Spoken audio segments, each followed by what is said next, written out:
ขอเสียงคนนั้นเท่านั้นวันนี้ดีใจเรื่องเอาหองก็น้องสาว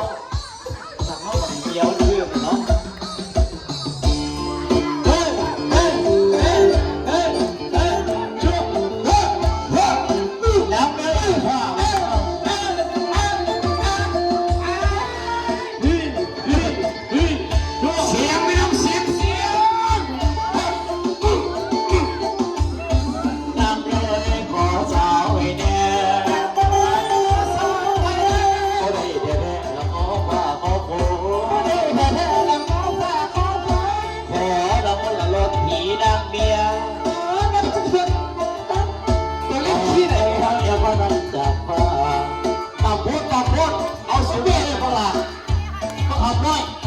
สูงกว่านี้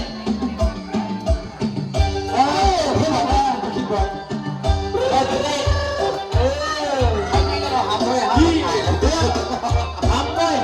กับเมียนั่นคือกันเลยสวยทั้งเราทั้งสวยเล็กที่ทำกันมาเป็นเล็กเสียเล็กที่เก็บผู้ชายมาที่สุดมาที่ตลาดสวยนั่นเลยขอเมียน้อยให้แน่นั่นเลยขอเมียน้อยให้แน่ก็ได้เดี๋ยวเราก็ว่าก็คงไม่ได้เพื่อนเราขอผ้าขอคืนขอเราก็รถผีนั่งเมียขอเราก็รถผีนั่งเมียขอกันเราก็ต้องจับฟ้าแก้วเราก็ต้องจับฟ้าบอกคนมาแผ่นดินเสียงหัวบอกคนนักละแผ่นดินเสียงหัวเลยมาแล้วเราเศร้าวันเดียวแต่งกันแล้วเศร้าวันเดียวติดเอาไว้ว่าเย็นแอบแต่เลยอันนั้นก็เป็นยังคนสิก็ตายคนไม่สวยคนสิก็ตายคนไม่สวยโอ้ลงมาละพอตกลงมาโอ้ลงมาละพอตกลงมาเดินลงมาละเขาหน้าตายแหงลงมาละเขาหน้าตายแหงยิงสันแหงที่ได้อยู่จังใดยิงสันแหงเสียอยู่จังใดน้ำตาเพียงคนเล่นแล้วน้ำตาก็เพียงทุกคนแล้วโอ้น้ำตาเองน้ำตาเองฝากเอาไว้ใส่ลูกแต่ละคนละบาทมุ้งไฟใส่ลูกแต่ละคนละบาทมุ้งไฟเอี้ยคอยแก่ละเขาแต่ไม่กินเนี่ยคอยใจละเขาไม่กินแต่ได้ยินละพอละเปละมาสวยพอละได้ยินละพอละเปละมาสวยอีสานเขาจะยืนซึ่งกินเจอีสานเพลงก็ยืนซึ่งกินเจเทลงมาฝนเทลงมาเทลงมาไอ้พวกเราเทลงมาเทลงมาฝนเทลงมาเฮ้ขอเสียงคนมาให้วันนะจะมาที่สามวันมาถ้าไม่ได้จะให้12 โมงกลางคืนก็ไม่ได้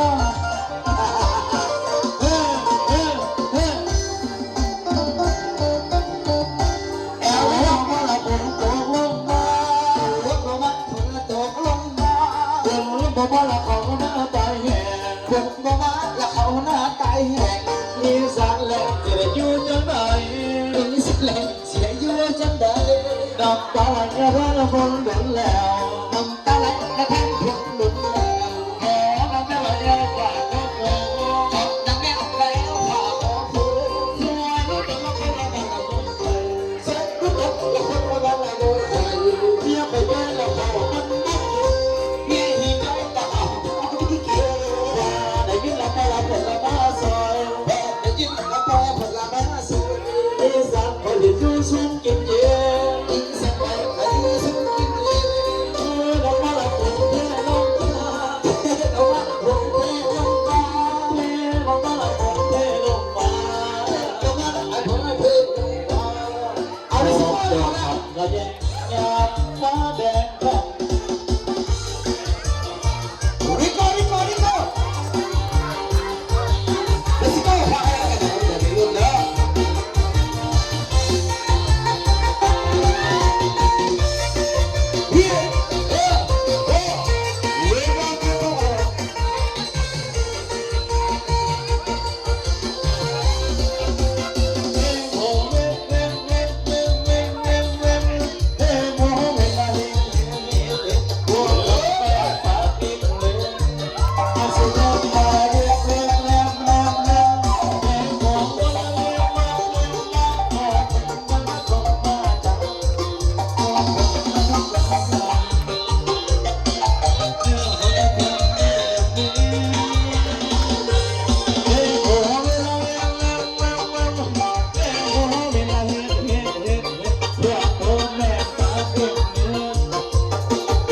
อยู่ลงมาเรื่อยเรื่อยเรื่อย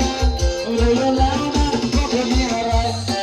แต่คนตามไม่ได้เท่าไรคุณแรงดิใจเธอเป็นความดีโดนเพื่อนน่าเลือกกันก็ได้เยอะ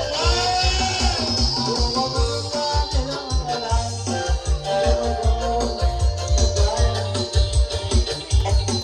ต้องใส่ชุดขาวไม่ใส่หัวเสียนะ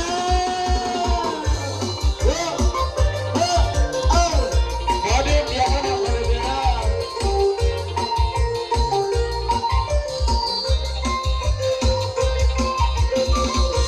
เสียเสีย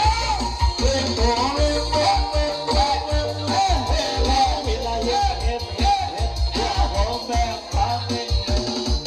มันจะเล่ามาเรื่องเรื่องเรื่องเรื่องเรื่องเอาไม่ต้องเรียนรู้แล้วว่าเป็นที่อะไรแต่พวกคนทำนะพวกผมไม่เท่าไรคุณเรามองดูช่วยเขาเป็นน้องกันพวกคนได้เยอะกว่าเสียงชาติ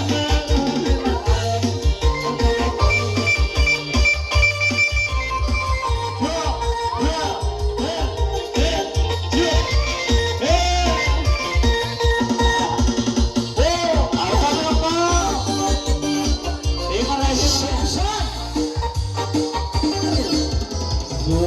ยยิ่งใจยิ่งโซ่ไม่บอกเอาไว้อะไร